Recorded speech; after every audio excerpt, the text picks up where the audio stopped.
大分県臼杵市にある臼杵城。戦国時代、大友宗麟により、臼杵城の前身となる入島城が築かれ、大友氏の拠点となりました。大友氏滅亡後、入城した太田氏、またその後の稲葉氏によって、臼杵城には31基の櫓と7基の櫓門が築かれました。現在は二の丸に畳櫓、本丸に宇土の口門脇櫓が現存櫓として残されています。宇土の口門脇櫓は、臼杵城本丸南側に岬上に突出した場所に建てられた22階地下1階切妻造り本瓦葺きの櫓です。海に向く門である宇土の口門に迫る外敵の防御のために置かれた櫓であると考えられます。畳櫓と同じ二重櫓で、桁行き4間、梁行き3間の大きさです。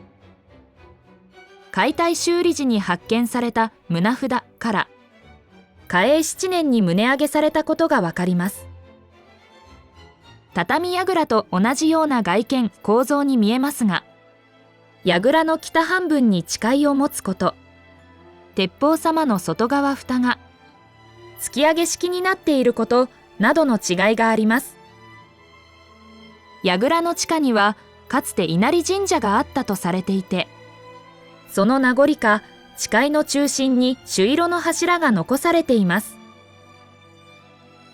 臼杵城内でも主要部から離れた位置にあったことから、江戸時代の半ばに臼杵城内の火薬庫が門瀬や大浜に移されるまで、鉄砲焼櫓という名前で弾薬庫として使用されていたことが本丸の絵図から伺えます。2024年5月3日、臼杵城では宇土の口門脇櫓と畳櫓が1日限定で一般公開されました。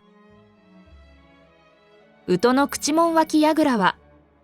床面などの老朽化が進み、一部危険な箇所があるため中に入っての見学はできませんが、外から中を覗く形で公開となりました。現存櫓が2基残り、その2基が一般に公開された臼杵城のイベントは非常に貴重と言えます。